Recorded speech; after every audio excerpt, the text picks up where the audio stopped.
एक मीडियम ने हमें एंटरटेन रखा, वो OTT था। तो सौरभ, मैं ये पूछना चाहता हूँ, क्योंकि आपने फिल्मों में और OTT में ये दोनों मीडियम्स में इतना शानदार काम किया, and I think you one of the rare artist जिन्होंने बहुत काम किया। आप उतने ही बिजी रहते हैं OTT में भी और सिनेमा में।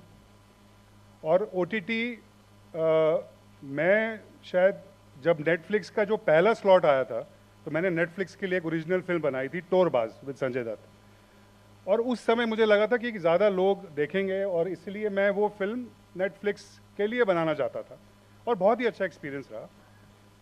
तो क्या आपको लगता है कि OTT खतरे की घंटी है फिल्मों के लिए? क्या ये दोनों को एग्जिस्ट करेंगे, को थ्राइव करेंगे, कि एक दूसरे को ख़त्म कर देंगे? क्या कहना है आपका? इसके जवाब कई तरीके से दिए जा सकते हैं।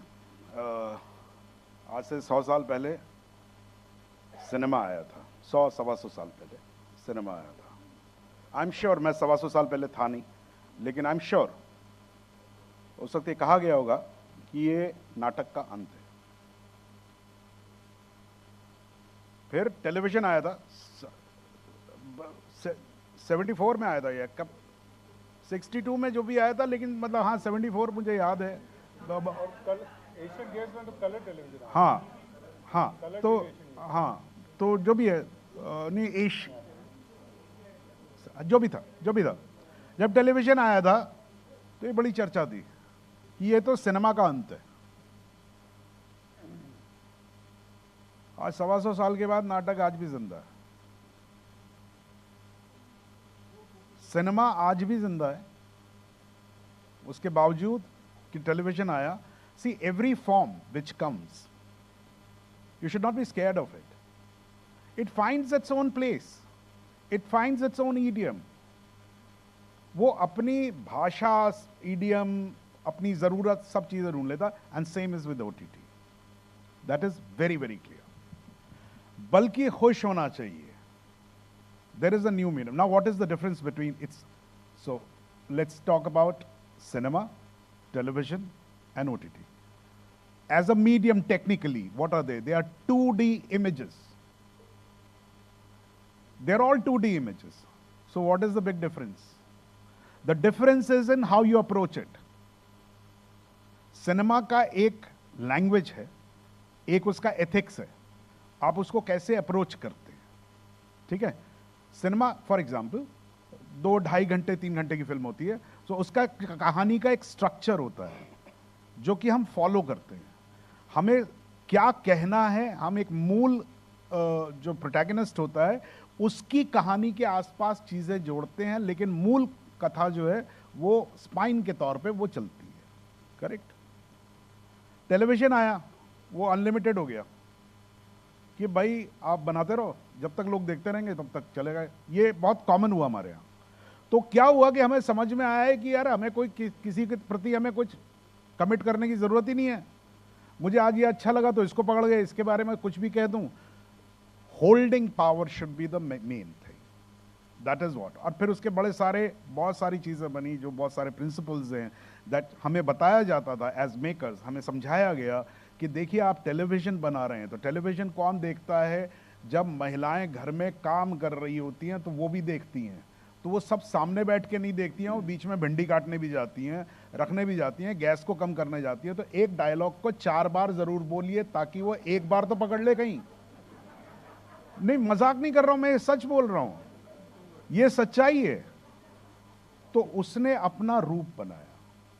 What is OTT? OTT is somewhere in between.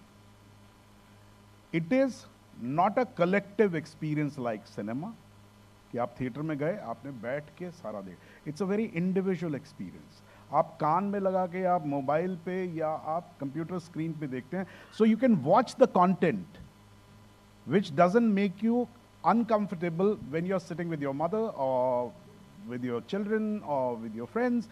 You can process it all by yourself. So you can see much more edgier content, much more a content which can really shake you or you know, whatever. मुझे right word नहीं मिल रहा है, यही होता है भाषा ठीक से ना बोलो तो शब्द नहीं मिलते हैं आखिर में. सो it's finding its own ground and it has the ethics of a film. It is not like television that put the camera wherever, it doesn't matter, just take a trolley shot and take another trolley shot and keep cutting it. No, it is like film. The filmmakers on OTT, they make longer format films. So a film is of 2 hours today, they make 8 hours film. And which is beautiful. It's another art form. कि आप 8 घंटे की film कैसे बना के लोगों को hold कर सकते हैं, कितने सारे कैरेक्टर्स को मल्टीपल प्रोटैगनिस्ट आप रख सकते हैं, जबकि फिल्मों में प्रोटैगनिस्ट एक ही होता है, ज्यादातर एक ही प्रोटैगनिस्ट होता है. So I think that it's a beautiful thing and we should always do that with technology. मुझे तो एआई बहुत पसंद है और मैं यहाँ आपके सबके सामने बताता हूँ, मैं पिछले साल मैंने बहुत ज़्यादा शूटिंग नहीं की है, मेरी फिल्में बहुत रिलीज हुई, शूटिंग नहीं की. मैं 4 महीने घर पे बैठा हुआ था, मैंने कहा बॉस कुछ हो जाए मैं खाली नहीं बैठ सकता. मैंने उठा के एआई खुद bye trying hit and trial run पे मैंने उसको सीखा है. तो प्लीज़ सीखिए, बहुत मज़ेदार चीज़ें हैं, चाहे वो एआई हो, चाहे कोई टेक्नोलॉजी हो, नई भाषा हो, जो भी हो, जो भी नया है वो अच्छा है. That's all. इससे पहले कि आप फिर से सौरभ भाई से पूछें, मैं थोड़ा सा, टॉपिक है रंग अभिनय. रंग का मतलब ज़्यादा से ज़्यादा थिएटर से, क्योंकि सिनेमा के ऊपर तो आज का टॉपिक नहीं था, रंग अभिनय. अब क्योंकि एआई और बाकी चीज़ों के बारे में बात हो रही है और हम सब थिएटर के लोग हैं, तो ऐसे में भी लोगों को लग रहा है कि एआई आ गया तो थिएटर को खा जाएगा. और ऐसे में अभी पाया गया है, अभी एनएसडी में हमने अभी भारत रंग महोत्सव ख़त्म किया है, 25वां भारत रंग महोत्सव था. आप लोगों को सुन के बहुत खुशी होगी, गर्व भी होगा कि ये आज दुनिया का लार्जेस्ट इंटरनेशनल थिएटर फेस्टिवल है. ताली बजाइए भारत के लिए. एनएसडी उसको ऑर्गेनाइज कर रहा है. It is beyond NSD right now, it is all about my country, the pride of my country.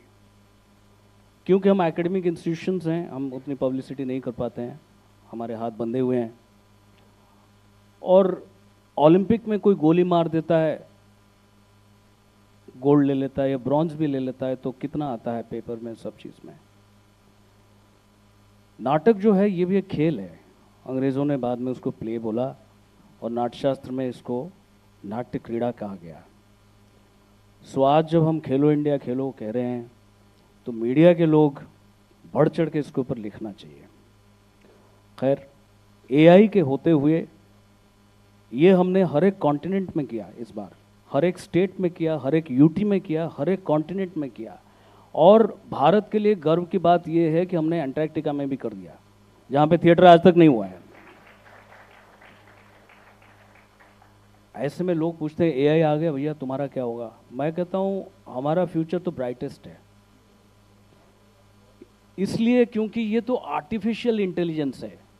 जो मेरे पास है वो उसका बाप है. आर्टिस्टिक इंटेलिजेंस मेरे पास है. So till the time we have artistic intelligence, we will always be curious about our surrounding, the happenings and many things. Theatre वही सब तो कैटर करता है. और दूसरा, वर्चुअल वर्ल्ड में आप कितना रहेंगे, एक समय पे आपको लगेगा मैं एक उस इंसान को देखना चाहूँगा जो मेरी दुनिया के बारे में कोई कहानी मेरे सामने रखेगा. जो चिल्लाएगा तो उसके नसें मुझे दिख जाए, जो दौड़ेगा तो उसकी हाँफती हुई एक्चुअल आवाज़ ना कि फॉली हो, फिल्म में फॉली डाल देगा कर देगा, दौड़ रहा है तो ठप ठप ठप ठप कर देगा. सो ये सच में हो. तो जितना आप वर्चुअल वर्ल्ड में जाएंगे उतना आप सच्चाई की तरफ, सचमुच की दुनिया की तरफ आप दौड़ेंगे, भागेंगे, क्योंकि that will be the new crisis. उसको हैंडल करने के लिए you will have to come back to theatre. जय रंगमंच, ज़बरदस्त.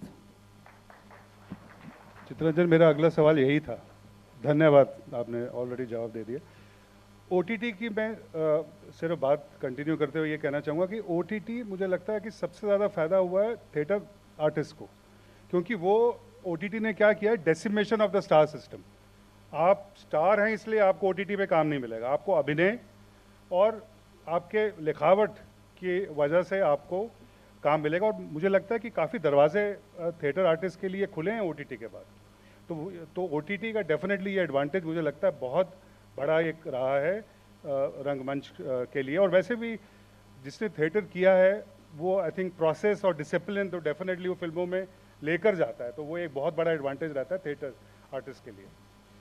आप लोगों ने एआई की बात की, अभी हाल ही में केंद्रीय बजट आया, आप सबने देखा होगा, उसमें ऑरेंज इकोनॉमी की बात की गई कि भाई AVGC sector, animation, visual effects, gaming और कॉमिक सेक्टर, और इसके साथ जोड़ दिया गया एआई और लाइव एंटरटेनमेंट, जो आज एक बहुत बड़ा ये फील्ड है, इमर्जिंग फील्ड है। तो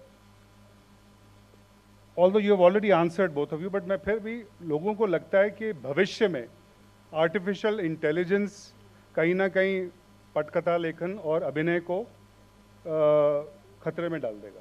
तो आप दोनों का इस पे आप ऑलरेडी बात कर चुके हैं, लेकिन क्या कहना चाहेंगे? देखो राहुल, मैं एक ही बात बोलूँगा, तुम क्या पूरे प्रोग्राम में हमें डराते ही रहोगे क्या? हैं? जब देखो तुम यही कह रहे हो, इससे क्या खतरा है, इससे क्या। दूसरी बात ये, भविष्य में एआई क्या करेगा मैं तो नहीं बता सकता, क्योंकि बाय प्रोफेशन मैं ज्योतिषी नहीं हूँ। लेकिन जो सौरभ ने क्रिएट किया है मैं वो देख चुका हूँ, आउटस्टैंडिंग। हाँ, थैंक यू।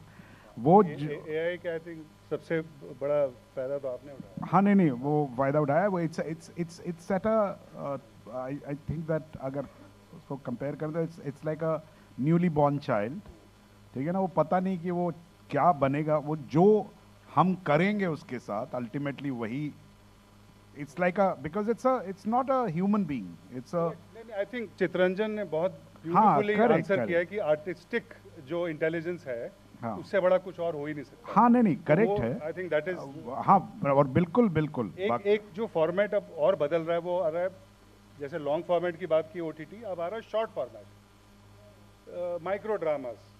और कहा जाता है कि जेनजी की अटेंशन स्पैन बहुत कम है। जो अरे भाई, ये तो मैं तो अपने बचपन से सुनता आ रहा हूँ। हमारे लेकिन माँ बाप जो थे वो ये बोलते थे कि आजकल की जनरेशन समझ में नहीं आती है, 2-3 इनका तो सेकंड ध्यान ही में। नहीं रहता। आज हम बोल रहे हैं जेनजी को या किसी को, so I think that's a, I really don't think I. But micro dramas के आने से, जहाँ पे आपको 2-3-4 सेकंड में एकदम हुक करना है ऑडियंस को। Micro dramas were always there, हाँ। they were there in the form of advertising. You loved advertising films, 30 seconds advertising films, 45 seconds. What was that? That is micro drama. So उसके it's बाद जो not. Reels तो अभी आई हैं, चलो वो तो पॉपुलर हो गई, वो तो डेमोक्रेटाइज कर दिया आपने उसको, कि आपने उसको हर कोई मोबाइल से भी बना सकता है, and if it holds you, it holds you. I really don't think that there is any, ये from an artist point of view, you know, these things are not there. क्या मीडियम है, क्या चीज़ है, क्या नहीं है, ये बिल्कुल होता ही नहीं है हमारे पर्सपेक्टिव में। You know, ये बाहर का एनालिसिस होता है। जैसे लोग अक्सर मुझसे पूछते हैं, सर आप किस जॉनरा में काम करना चाहेंगे? मैंने कहा यार सुनो, जॉनरा तुम जानो, एज एन आर्टिस्ट ये तुम्हारा काम है कि तुम बताओ कि ये एक हॉरर है, ये आर्टिस्ट का खाली ये होता है कि जो उसने पिछली बार किया वो अगली बार ना करे। That is the perspective. So अगर आप मुझसे पूछेंगे तो मैं हर बार सीरियस रोल नहीं करना चाहूँगा, या हर बार मैं कॉमिक रोल नहीं करना चाहूँगा, या हर बार मैं एक ही प्रकार की कहानी नहीं लिखना चाहूँगा। मैं हर प्रकार की चीज़ें एक्सप्लोर करना चाहूँगा as an artist. That is what is. कल सुबह नाश्ता कहाँ करना चाहोगे? कल सुबह तो होटल में फ्री है, तो वहीं करेंगे। नहीं, मैं और सौरभ हमें काफ़ी मौका मिला घूमने का, नॉर्वे, चंडीगढ़, खूब से खाने को लेके, फूड को लेके ज़रा बताइए कि कैसे खाना जोड़ता है पूरे हिंदुस्तान को। है टाइम अभी? हाँ, नहीं, देखिए क्या है, सब उसके बाद चित्ररंजन बताएंगे कि उनका फेवरेट देखिए क्या है, मैंने इनको एक सलाह दी थी, उन्होंने मानी नहीं है अभी तक। क्या होता है, आप तो स्टेज पे बैठे हैं, माइक भी आपके हाथ में है, और ज्ञान देने का शौक सबको होता है, तो हमारी तो सारी इच्छाएं पूरी हो गई हैं, है ना। इसके बाद आप सवाल पूछेंगे सब लोग, ये लास्ट है, इसके मैं बाद हमेशा इसलिए कहता हूँ, मैं तो जहाँ पर जब भी जाता हूँ किसी सेशन में, ऐसे कि open it to the public so that you know we can have a conversation. Opening to the public. मैं क्या खाता हूँ क्या नहीं खाता हूँ, मैं पता नहीं यार लोग इंटरेस्टेड हैं कि नहीं है बिल्कुल उसमें। है नहीं इंटरेस्टेड आप लोग? हाँ बिल्कुल है। खाना खाता हूँ जी। खाना कैसे बदलता है हिंदुस्तान में? अरे ओके, अब थोड़ी देर पहले इनसे बात हो रही थी, ये it's just an observation, it's not कोई बहुत, हाँ अच्छा ओके। तो मैं खाने के बारे में इनको बता रहा था कि भाई जैसे नॉर्थ में अगर आप देखें तो कैसे देश को बांधता है खाना, कैसे बांधता है, तो उसके बहुत सारे तरीके हैं देखने के, लेकिन एक तरीका ये कि नॉर्थ में अगर आप देखें तो नॉर्मली अगर आप इस तरफ देखें तो क्या क्या है नाश्ता जो आप बाहर निकल के बाजार में खाते हैं? छोले भटूरे, जलेबी, या पूरी छोले, कचौड़ी, समोसा, है ना, ये चीज़ें हो गई, करेक्ट। फिर आप जब यूपी की तरफ जाते हैं तो नॉर्मली नाश्ता कैसा हो जाता है? बेडमी, यानी आप छोले भटूरे में इसको आपने डिलीट करके एक नई चीज़ रख दी कि भाई बेडमी रख दी, पूरी रख दी, उसके साथ सब्जी होती है, आलू की सब्जी हो गई, कद्दू की सब्जी हो गई, और जलेबी, जलेबी के साथ दूध होता है, जलेबी रबड़ी दूध, ठीक है। आप ईस्टर्न साइड में जाएंगे, वो क्या करते हैं, वो बेडमी पूड़ी सब्जी सब रखते हैं, जलेबी भी रखते हैं, वो दूध को रिप्लेस करके दही कर देते हैं। बनारस जाएंगे आप तो दही जलेबी आप खाएंगे। आप मध्य प्रदेश चले जाइए, वो क्या करते हैं मध्य प्रदेश में, वो उठा के पूड़ी सब्जी को एक तरफ कर देते हैं, जलेबी रख लेते हैं, पोहा ले आते हैं। पोहा आगे बढ़ के जब महाराष्ट्र पहुंचता है तो वो पोहा रख लेते हैं, जलेबी को एक्सक्लूड करके उसमें शीरा डाल देते हैं। आप साउथ की तरफ बढ़ते हैं, वो पोहा एक्सक्लूड कर देते हैं, शीरा रख लेते हैं, उपमा डाल देते हैं। So if you see the whole thing is seamlessly connected, that is what food does.